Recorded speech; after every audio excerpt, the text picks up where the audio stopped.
Eclécticamente.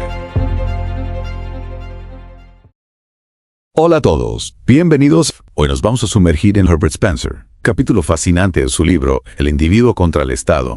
Vamos a desmenuzar paso a paso las ideas de Spencer, esos conceptos complejos y los ejemplos históricos que usa.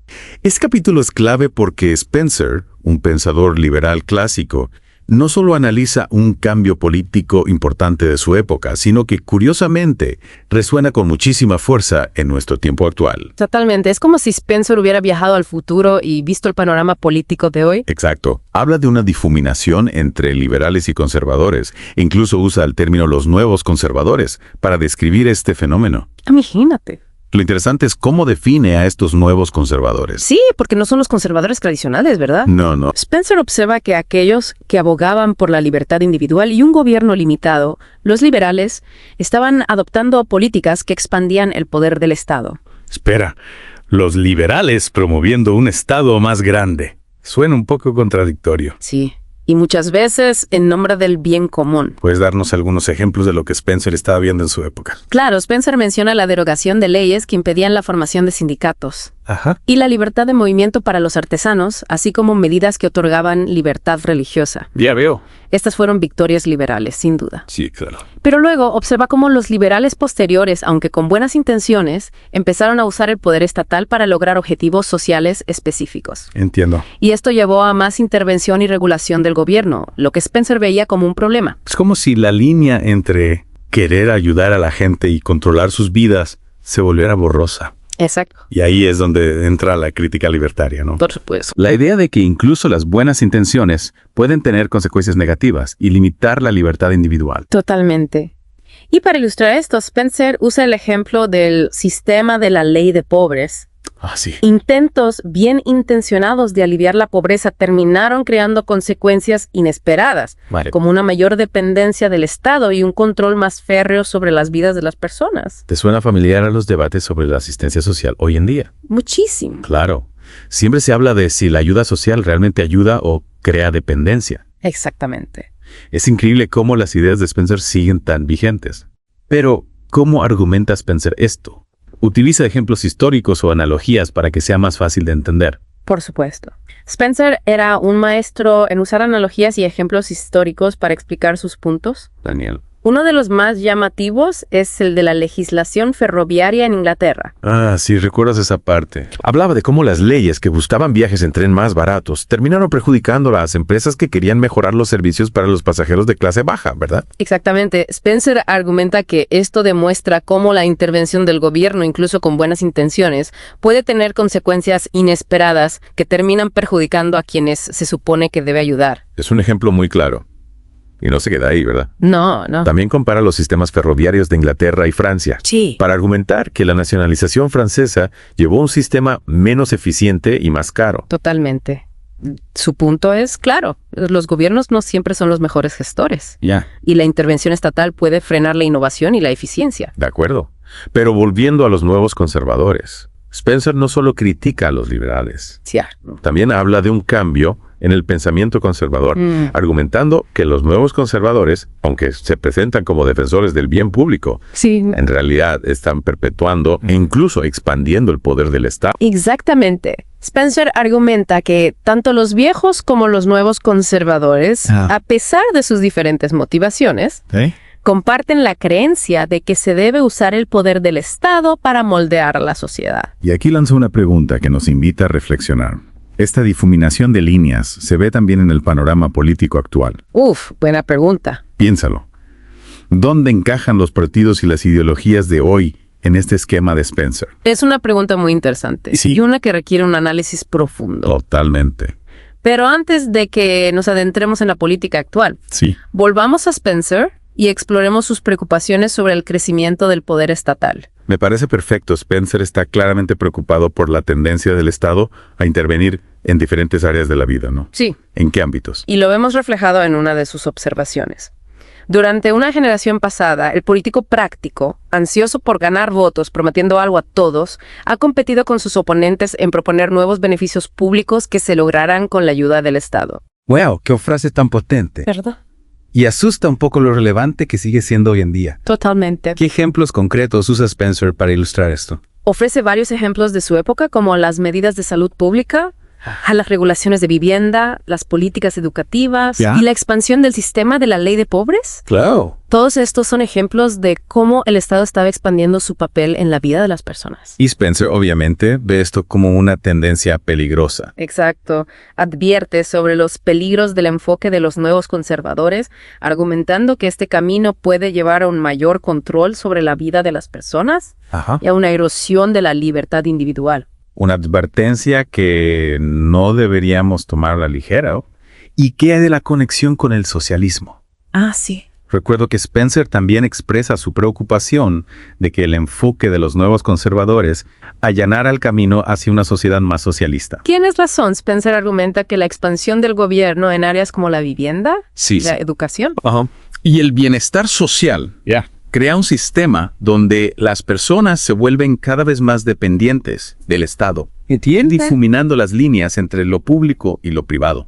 Es una preocupación que comparten muchos libertarios, ¿no? Sí. La idea de que la dependencia del Estado puede llevar a una pérdida de independencia y responsabilidad individual. Precisamente Spencer advierte que esta tendencia, si no se controla, podría conducir a una forma de socialismo estatal, donde la libertad individual se ve seriamente limitada. Es como si, sin darnos cuenta, estuviéramos construyendo el camino hacia una sociedad donde el Estado controla cada vez más aspectos de nuestras vidas. Exactamente. Una idea para reflexionar, sin duda. Y Spencer nos deja otra pregunta importante. Sí. ¿Siguen siendo relevantes hoy en día sus preocupaciones sobre las consecuencias imprevistas de la intervención estatal? Qué buena pregunta. ¿Crees que tenía razón en preocuparse por esta tendencia hacia un Estado más grande? Esa es una pregunta que cada uno debe responder por sí mismo. Pero creo que es seguro decir que las ideas de Spencer sobre el papel del gobierno y la importancia de la libertad individual siguen siendo tan relevantes y provocativas como siempre. Totalmente de acuerdo. Quizás incluso más en el mundo complejo en el que vivimos. Spencer nos invita a cuestionar las cosas que damos por sentadas. Sí. Y a pensar críticamente sobre el papel del Estado en nuestras vidas. Totalmente. Y eso siempre es valioso. Sin duda. Y ahora, si te parece bien, vamos a profundizar en el núcleo del argumento de Spencer. La tensión fundamental entre la libertad individual y el poder del Estado. Me parece genial. Estoy deseando escuchar más sobre esto.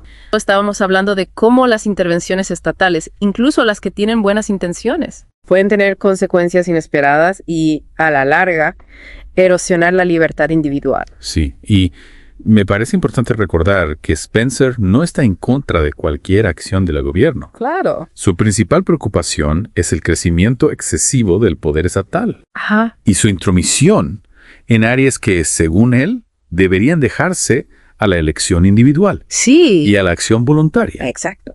Spencer no está abogando por la anarquía. No. Cree en un gobierno limitado.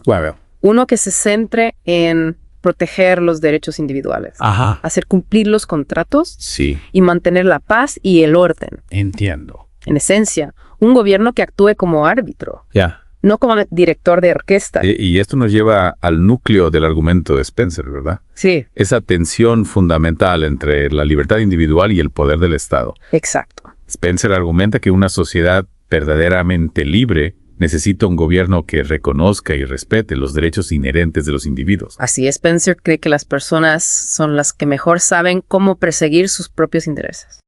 Y que una sociedad basada en la cooperación voluntaria y el libre intercambio es, en última instancia, más beneficiosa que una sociedad fuertemente regulada por el Estado. Es un punto de vista liberal clásico y uno que sin duda resuena con muchos libertarios de hoy. Totalmente. Pero ¿cómo concilia Spencer esta creencia en la libertad individual con la necesidad de algún tipo de orden social? Buena pregunta. La libertad sin límites no conduce al caos. Spencer argumenta que el orden social no surge de la imposición del gobierno, sino de las interacciones voluntarias y los acuerdos mutuos entre los individuos. Ya veo. Para él, la sociedad es como un organismo complejo que evoluciona y se adapta a través de un proceso de ensayo y error.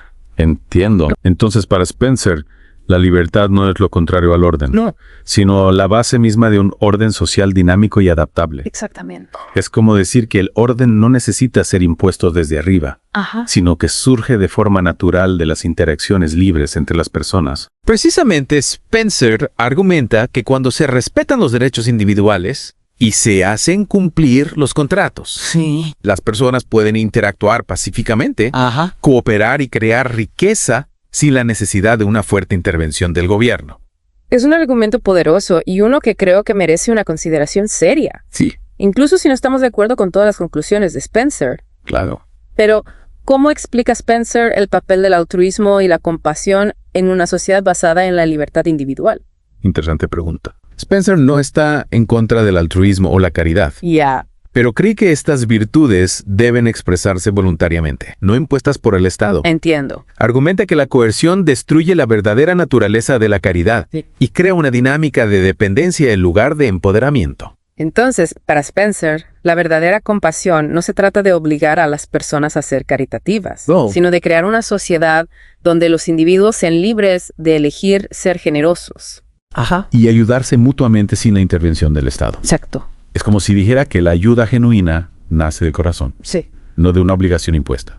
Precisamente Spencer cree que una sociedad libre, basada en el respeto a los derechos individuales y a la propiedad privada, es más propensa a fomentar la prosperidad y la generosidad que una sociedad donde el Estado controla los recursos y dicta la conducta. Es una visión optimista del potencial humano y una que creo que muchos libertarios comparten. Totalmente. Pero, ¿cómo aborda Spencer las inevitables desigualdades y dificultades que surgen en cualquier sociedad? Claro. Incluso en una libre. Sí. ¿Qué pasa con aquellos que, por enfermedad, discapacidad o simplemente mala suerte, no pueden prosperar por sí mismos? Spencer reconoce que siempre habrá personas que necesitan ayuda. Sí. Y cree que la caridad privada y la ayuda mutua voluntaria son las formas más efectivas y compasivas de abordar estas necesidades. Argumenta que las soluciones estatales a menudo crean más problemas de los que resuelven, Ya veo. fomentando la dependencia y socavando la iniciativa individual. Es un argumento que sin duda genera controversia. Y uno que, como dijimos antes, merece una consideración cuidadosa. Claro. Pero, ¿qué hay de las preocupaciones de Spencer sobre la deriva hacia el socialismo? Sí. ¿Cree realmente que las políticas de los nuevos conservadores están allanando el camino hacia una sociedad colectivista? Spencer ve una clara tendencia hacia la expansión del poder estatal y la erosión de la libertad individual en las políticas de su época. Y cree que esta tendencia, si no se controla, podría conducir a una forma de socialismo estatal, donde el gobierno controla la economía, restringe las libertades individuales y dicta las elecciones personales. Es una advertencia sombría y una que resuena con fuerza con muchos libertarios de hoy. Totalmente. Pero, ¿es realista esta preocupación? Bueno. Hay ejemplos concretos que Spencer utiliza para respaldar su argumento. Spencer ofrece varios ejemplos de su época, como la expansión del sistema de la ley de pobres, la creciente regulación de las industrias y la tendencia a la nacionalización de ciertos servicios. Él ve estos desarrollos como pasos incrementales hacia una sociedad más colectivista. Entiendo. Donde el Estado se convierte en el árbitro supremo de la vida económica y social. Y para Spencer, esta es una pendiente resbaladiza que debemos evitar a toda costa, ¿verdad? Sí. Es como si dijera que cada paso que damos hacia un Estado más grande nos acerca un poco más a una sociedad donde la libertad individual se ve sacrificada en nombre del bien común. Exactamente. Spencer cree que una vez que el Estado comienza a expandir su poder más allá de sus límites legítimos, es difícil detener esa expansión. Entiendo. Argumenta que cada nueva intervención gubernamental crea la necesidad de más intervenciones, lo que lleva a un ciclo vicioso de crecimiento estatal y erosión de la libertad. Es un argumento convincente y uno que sin duda resuena con muchos libertarios hoy en día. Pero, ¿ofrece Spencer alguna solución a este problema? Bueno. ¿Hay alguna forma de revertir esta tendencia hacia el colectivismo y restaurar la libertad individual? Spencer cree que la solución radica en un cambio fundamental en la forma en que pensamos sobre el papel del gobierno. Argumenta que debemos abandonar la idea de que el Estado es un benefactor benevolente y reconocer que el poder estatal siempre es una amenaza potencial a la libertad individual. Entonces, para Spencer, La solución no se trata de encontrar mejores políticos o de reformar el sistema desde adentro, sino de cambiar la mentalidad misma que permite que el Estado crezca y se entrometa en nuestras vidas. Exacto. Es como un llamado a despertar, a ser conscientes del poder del Estado y a defender nuestra libertad individual. Exacto. Es como si Spencer nos dijera, ojo, que la libertad no se mantiene sola, hay que defenderla activamente. Pero lo interesante es que su crítica a la expansión del Estado no se basa solo en ideas abstractas sobre la libertad individual. También analiza las consecuencias prácticas de esta expansión, mostrando cómo la intervención del gobierno a menudo produce resultados opuestos a los que se buscan. Sí, recuerda esa parte del capítulo Spencer habla de la ley de pobres y cómo, a pesar de tener buenas intenciones, terminó empeorando el problema de la pobreza en lugar de solucionarlo. Precisamente Spencer argumenta que la ley de pobres creó una cultura de dependencia, desincentivó el trabajo y la iniciativa individual, y llevó a un aumento del gasto público sin una mejora real en la vida de los más necesitados. Es un ejemplo de cómo las buenas intenciones no siempre se traducen en buenos resultados. Y Spencer no se limita a criticar la ley de pobres. También analiza otros ejemplos de cómo la intervención del Estado puede ser contraproducente. Claro. Como las leyes que regulaban los salarios o los precios, que a menudo terminaban perjudicando a los trabajadores y consumidores que se suponía debían proteger. Su punto es claro.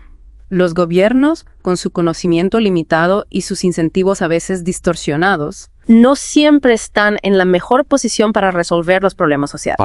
Spencer argumenta que las soluciones más efectivas y duraderas surgen de la acción voluntaria, la innovación y la competencia en el libre mercado. Es un argumento que invita a la reflexión. Sí. Y uno que, como hemos dicho antes, merece una consideración cuidadosa. Claro. Pero, ¿cómo responde Spencer a quienes argumentan que el Estado tiene la obligación moral de ayudar a los menos afortunados? Buena pregunta. No hay espacio para la compasión y la solidaridad en su visión del mundo. Spencer no está en contra de la compasión o la solidaridad. Ya veo. Pero cree que estas virtudes deben expresarse voluntariamente, no impuestas por la fuerza. Argumenta que la verdadera caridad nace del libre albedrío, no de la coerción. Entonces, para Spencer, el problema no es ayudar a los necesitados, sino la forma en que se proporciona esa ayuda. Exacto. Él cree que la caridad privada, la ayuda mutua y la acción voluntaria son más efectivas. Y moralmente superiores a la redistribución forzosa de la riqueza a través del Estado. Exactamente. Spencer argumenta que cuando el Estado se convierte en el proveedor principal de bienestar, socava la iniciativa individual, fomenta la dependencia. Ya veo. Y crea una dinámica de resentimiento entre los que reciben la ayuda y los que la financian a través de impuestos. Es un argumento que sin duda genera debate y uno que, como hemos dicho antes, merece una consideración cuidadosa. Totalmente. Pero, ¿cómo se relaciona todo esto con la idea de los nuevos conservadores? ¿Cómo ve Spencer a estos políticos que, a pesar de presentarse como defensores del bien común, están en realidad expandiendo el poder del Estado? Spencer ve a los nuevos conservadores como una amenaza especialmente peligrosa para la libertad individual, porque usan el lenguaje del progresismo y la justicia social para justificar la expansión del control estatal. Entiendo. Argumentan que están actuando en nombre del bien público, pero en realidad están creando una sociedad más colectivista y menos libre. Es una crítica astuta. Y creo que es especialmente relevante en nuestro tiempo, donde vemos a muchos políticos utilizando el lenguaje de la inclusión, la igualdad y la justicia social para justificar políticas que en realidad aumentan el poder del Estado. Exacto. Y restringen las libertades individuales. Spencer nos advierte que no debemos dejarnos engañar por la retórica. Claro. Debemos mirar más allá de las palabras y analizar las consecuencias reales de las políticas. Si esas políticas llevan a un mayor control estatal, a una mayor dependencia del gobierno y a una erosión de la libertad individual. Ya veo. Entonces debemos resistirlas sin importar las buenas intenciones que las motiven. Es una llamada a la acción poderosa y una que creo que todos deberíamos tomar en serio. Herbert Spencer, a pesar de haber escrito hace más de un siglo, nos ofrece una crítica del poder estatal y una defensa de la libertad individual, que siguen siendo relevantes e inspiradoras hasta el día de hoy. Su análisis de los nuevos conservadores nos recuerda que la lucha por la libertad es una batalla constante y que debemos estar siempre alerta para defender nuestros derechos y libertades frente a las intrusiones del Estado, incluso cuando esas intrusiones se presentan con un disfraz benevolente. En última instancia, la lección que podemos extraer de los nuevos conservadores es que la libertad no es un regalo que nos da el Estado. No. Es un derecho inherente que debemos defender con valentía y convicción. Totalmente. Y si queremos crear una sociedad verdaderamente libre y próspera, debemos estar dispuestos a resistir la expansión del poder estatal, promover la responsabilidad individual y cultivar una cultura de cooperación voluntaria. Spencer nos deja con una pregunta fundamental que debemos considerar. ¿Qué tipo de sociedad queremos crear? Una sociedad basada en la libertad, la responsabilidad individual y la cooperación voluntaria. Una sociedad cada vez más dependiente del Estado, donde el gobierno controla la economía y dicta las elecciones personales. Esa es una pregunta que cada uno de nosotros debe responder. Y la respuesta que demos determinará el futuro de nuestra sociedad. Gracias por acompañarnos en esta inmersión profunda en los nuevos conservadores de Herbert Spencer. Esperamos que les haya resultado tan estimulante y desafiante como a nosotros. Hasta la próxima. No olvides dejarnos tus comentarios. Dale me gusta, comparte y suscríbete a Eclécticamente para no perderte nuestras últimas actualizaciones.